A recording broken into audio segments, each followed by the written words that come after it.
Hey everyone, what's up? This is episode 3 of my thoughts. Now you're probably thinking, why is it so? What's the title mean? Creepypastas.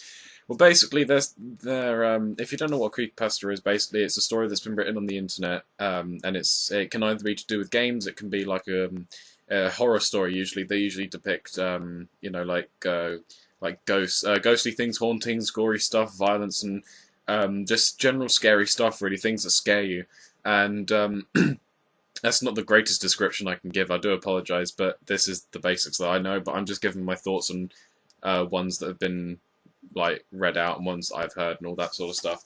But yeah, that's what creepypastas are. Basically, you can like say you got a video game like Zelda, for example. They could write a creepypasta about it and write like a story, and it's usually like a sort of like dark story or depressing story, something like that. It's always to do with horror. Usually it's to do with horror or legend or myth or something like that. But it can also be something to do with like TV shows or films or just things in general. But yeah, the reason I wanted to talk about them is because I just watched. I watched quite a few. I watched some videos on them, and one of the ones I mainly watch is Taps Tops videos. They usually do like tops, whatever amount of stuff. They do like top 10s, 20s, 30s, 40s, all the way up to 80s, 100s, and all that sort of stuff of various different things. And they re-uploaded one recently that they sort of revamped. They said in their title, which was top 22 non-gaming creepypastas. And I just wanted to talk about creepypastas in general, because watching that video, it's made me, as much as the stories aren't exactly happy, they're still creative. Now that's one thing, that's the main thing about creepypastas that I really agree with, is they allow people's creativity to flow. And I don't write stuff myself, but I always have ideas, always in my head. I have ideas of writing stuff or thinking of things that could go into a story, like a creepy story or just like a confusing story, something like that. I've always got thoughts, I've always got ideas. So looking at people that write creepypastas or write legends, myths, anything like that, under the creepypasta category, I find to be incredibly good because they're always creative, regardless if they're a bit flat or if they've got some faults with them. They're still creative. They're still taking a concept and twisting it into something, or twisted, or something that comes from their own imagination, which is what I find really, really amazing.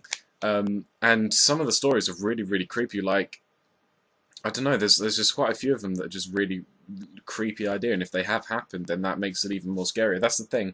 That's the other thing that I quite like, is the fact you can debate whether the stories are feasible or not, whether they can happen, whether they have happened, or whether there's a possibility whatsoever. I mean, the one of the most notorious ones is Jeff the Killer. Now that one, although I highly doubt that's true. It's something that could happen, which is the thing that scares you the most. Things that are creepypastas that, although they sound very far-fetched, the ones that still sound that they can happen are sort of the creepiest.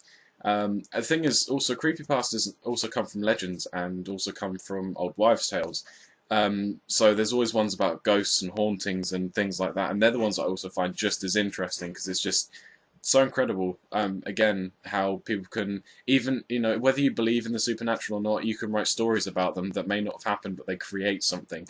You know, creativity is something that it just, with these creepypastas, you have to have a lot of creativity, and I find it amazing that so many people are getting into it because it allows like gamers, it allows people, fans of TV, even people that are just fans of legends and that, to write something and post it on the internet, of something that is just, of just amazing thought has gone into it, and it's just incredible.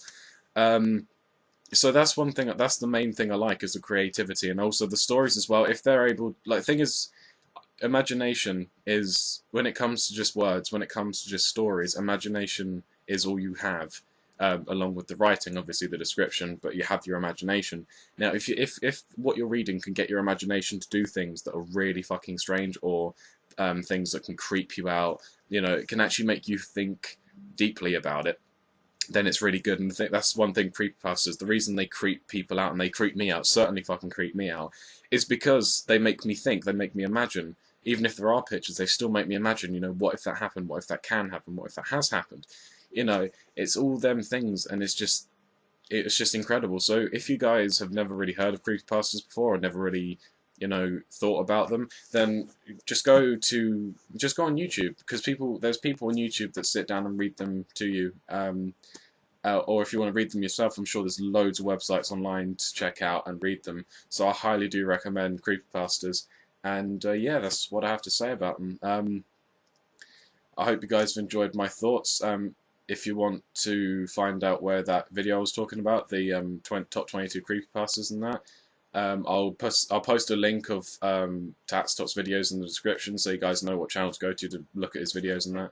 They're all really good. The commentators are spot on, and the videos make you creep you out, and they read they adapt the stories really well. So I'll post a link so you guys know what channel to go to. And yeah, I hope you've enjoyed, and I'll see you in my other videos.